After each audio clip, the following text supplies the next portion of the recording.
2009ஆம் ஆண்டு வெண்ணிலா கபடி குழு படத்தில் அறிமுகமானவர் விஷ்ணு விஷால். இதையடுத்து நீர்ப்பறவை, ராட்சசன், பலை பாண்டியா, குள்ளநரி கூட்டம், முண்டாசுப்பட்டி, காடன், ஜீவா, மாவீரன் கிட்டு, கட்டா குஸ்தி உள்ளிட்ட படங்களில் நடித்துள்ளார்.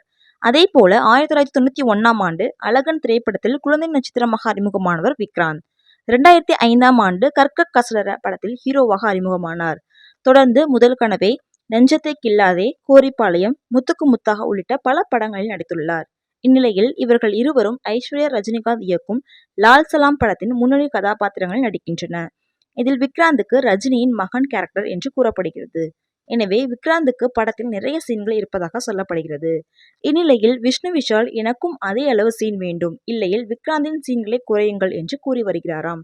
விக்ராந்த் நடிகர் விஜயின் சித்தி மகன் என்பது குறிப்பிடத்தக்கது. இந்நிலையில் விஜயின் தம்பிக்கே இந்த நிலையா என்று அனைவரும் கருத்து கூறி வருகின்றனர். இந்த வீடியோ உங்களுக்கு பிடிச்சிருந்தா லைக் பண்ணுங்க, ஷேர் பண்ணுங்க, சப்ஸ்கிரைப் பண்ணுங்க.